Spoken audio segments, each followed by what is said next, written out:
और अब बात करते हैं सीबीएसई के 12वीं और 10वीं क्लास के नतीजों की। अमूमन हर साल मई के अंत तक आने वाले परिणाम करीब 15 दिन पहले ही आ गए हैं। Central board of secondary education ने पहले 12वीं और फिर उसके बाद 2 घंटे बाद 10वीं का रिजल्ट आउट कर दिया है। अगर सीबीएसई के 12वीं क्लास के परीक्षा परिणामों की बात की जाए तो इस साल 87.33% बच्चे पास हुए हैं और इस साल 12वीं के बोर्ड में त्रिवेंद्रम जोन ने 99.91% के साथ सबसे बेहतर प्रदर्शन किया है। 12वीं की परीक्षा में शामिल हुए बच्चों में लड़कियों का पासिंग परसेंटेज 90.68% रहा, जबकि लड़कों का पासिंग परसेंटेज रहा 84.67%, यानी कि लड़कियों का पासिंग प्रतिशत लड़कों की तुलना में 6% बेहतर रहा है। हालांकि इस बार 12वीं के बोर्ड में पिछले साल से 5% रिजल्ट कम रहा है। सीबीएसई के 12वीं क्लास में पिछले साल 91.25% लड़के पास हुए थे, जबकि इस साल 84.67% लड़के ही पास हुए हैं।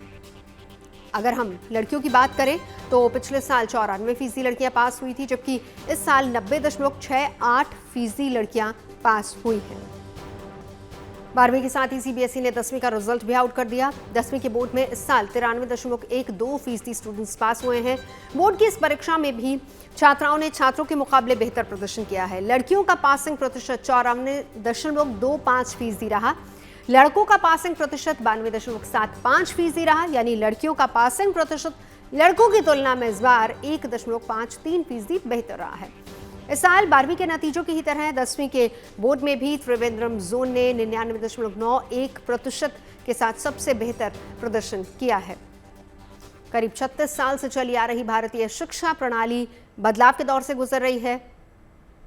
इससे 1962 में अस्तित्व में आया सीबीएसई यानी कि central board of secondary education भी अछूता नहीं है।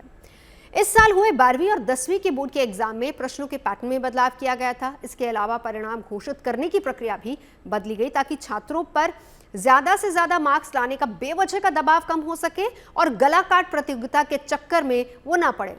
सीबीएसई के कंट्रोलर ऑफ एग्जामिनेशन संयम भारद्वाज एक एक करके रिजल्ट से जुड़ी तमाम बातें और बदलाव बता रहे हैं। इस बार भी आप लोगों ने मेरिट यानी कि टॉपर कौन होगा, कौन फर्स्ट आया, सेकंड आया, first second third division list भी नहीं निकाली है, तो इसके पीछे का कारण बताइए हमें। देखिए, हम लोग बोर्ड जो सीबीएसई जो है वो बहुत ही अलग तरीके से काम करता है। हम लोग बच्चे को केंद्र में रखते हैं और तब काम करते हैं। ऐसे में बहुत लंबे समय से आप देख रहे हैं हम लोग कभी मेरिट लिस्ट नहीं निकालते। मेरिट लिस्ट का जो पर्पस होता है वो बेसिकली है कि अनहेल्दी कंपटीशन शुरू हो जाता है। हम चाहते हैं बच्चे बिना स्ट्रेस के पढ़ें, वो अपना बेटर परफॉर्म करें, क्योंकि हम बार बार कहते हैं कि ये रिजल्ट जो है जिंदगी का लास्ट एम नहीं है। जो बच्चा किसी ने अगर अच्छा परफॉर्म थोड़ा बहुत नहीं किया है वो भी बहुत अच्छा परफॉर्म कर सकता है। हमारे सामने लाखों एग्जाम्पल इस चीज के हैं जी। इसी वजह से हम लोग जो है कहीं उनको फर्स्ट सेकंड थर्ड डिवीजन नहीं देते हैं। जब हम लोग एग्जाम में बैठे थे तो मेरिट भी आती थी, उसमें फर्स्ट सेकंड थर्ड डिवीजन भी आती थी, डिस्टिंक्शन भी आती थी जिनके 75% मार्क्स आते थे। तो हम लोग जो अनहेल्दी कंपटीशन है उसको कर्टेल करना चाहते हैं, उसको नहीं लाना चाहते, और इसी वजह से हम लोग मेरिट लिस्ट या डिवीजन्स नहीं देते। अगर किसी बच्चे ने 5 सब्जेक्ट ऑफर किए हमारी स्कीम ऑफ स्टडीज के हिसाब से और उसको 500 में से 500 नंबर मिले, कोई दूसरा छात्र जिसने 5 सब्जेक्ट में 33, 34, 35% नंबर मिले, दोनों की मार्कशीट के ऊपर केवल पास ही लिखा होगा। तो जिसके पूरे मार्क्स आए सब्जेक्ट्स में और जिसके पूरे नहीं आए तो सिर्फ पास लिखा होगा। बिल्कुल पास होगा, फेल होगा, और अभी फेल को भी हम एसेंशियल रिपीट की बात करते हैं।